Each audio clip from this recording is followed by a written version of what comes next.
recognize the former Vice President of Nigeria and my leader, Alhaji Atiku Abubakar. All other protocols duly. Mine is a very simple one. Let me start by thanking the organization for inviting me. As you know, I'm one of those strongest beneficiaries of the judiciary. For my strong legal team, for the work of my small level team led by Dr. Onyechi Bazu, SAN, and led OJ Nadi, SAN, I wouldn't be standing here. You know that from my election petition to my impeachment to my tenure interpretation. And again, whenever people talk about corruption in the legal or in the judiciary, and one who takes exception, in all this journey, I did not give anybody 1 naira.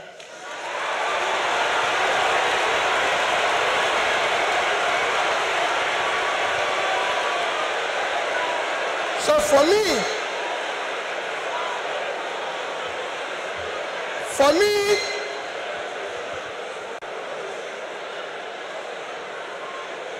I remain eternally grateful to you for what you did for me to be here and everything. Our topic today is democratic transition in the 21st century Nigeria, 2023 and beyond. I think it's for great people like you or people like Chimamanda invited, but for me as a trader, I'll try to contribute in my own little way, the way I think we should go. For me, democracy have a simple description.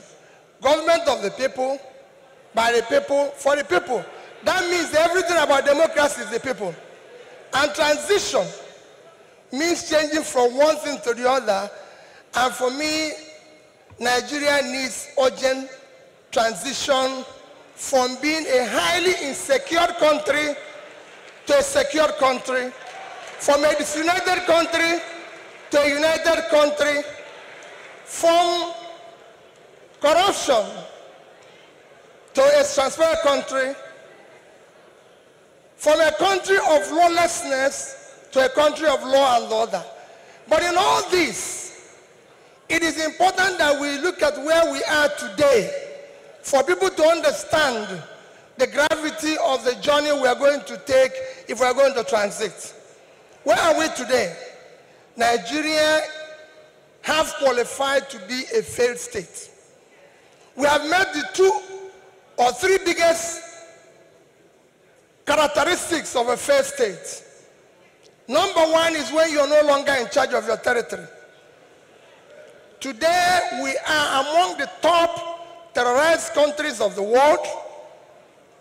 We are among the top kidnapping countries of the world. Banditry, criminality, bandits have taken over some parts of this country. Nigerians are being killed daily. All sorts of criminality is going on daily. Even our most important source of foreign exchange revenue, oil, is today 80% stolen.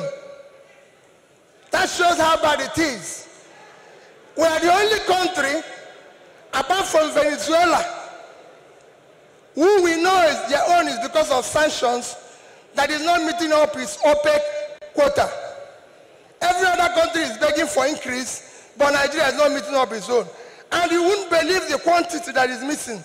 In July alone, our total average, our quota is 1.8 million.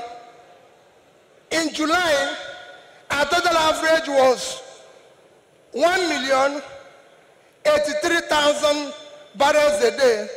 That means that in July, we lost 707,000 barrels per day. If you multiply that by 31 days, it will give you 22,227,000 barrels of oil that we lost. This is a country that needs dollar. If you sell it, if you sell that oil, if you sell the quantity we lost, this is July alone. If you sell it at the average price of $110, it will give you $2,450,000,000, which at our rate of exchange of 550, you lost. If you use 550, because I used an average of 550, you've lost 1,344,700,000,000 naira. That is your country. That's what you lost in 1 month because of stealing. It is important that we know this. Number two item to show that we are failed state is that you are no longer in control of your economy. Your economy today we have an economy where we have over 100 million people living in poverty. Your unemployment is one of the worst in the world because you have a combined unemployment of 50%, unemployment and unemployment. Out of 200 million Nigerians, 60% is supposed to be working. So you're supposed to have 120 million Nigerians working, but today Nigerians that are working are under 50 million. So 70-something million of Nigerians are not working, they are not productive. When you compare this to your productivity, you will see how low it is. But what is even worse, we're in a physical mess, total physical mess. Because of all this, between January this year and April, the total revenue of federal government of Nigeria is 1,630,000,000,000 naira. Their expenditure is 4,720,000,000,000. If you minus this, we have a deficit of 3,100,000,000,000. That shows almost 20% to almost 200% is the deficit. And this is the crisis you face. How did we come here? It's a cumulative effect of leadership failure over the years. Because it's 10%, I'll stop here, I would have talked about power. How did we come here? What are we going to do very quickly to come out of this? Very quickly, you need to have a visionary, articulated, competent leadership to start turning around this.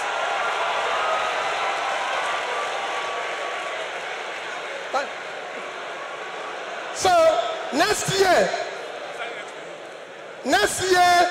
the time is up. I'll take it that next year, your election you're going to have next year will not be about, remember, it is not about tribe, no religion, not connection, not entitlement. It must be election about character, competence, capacity, and commitment to deliver.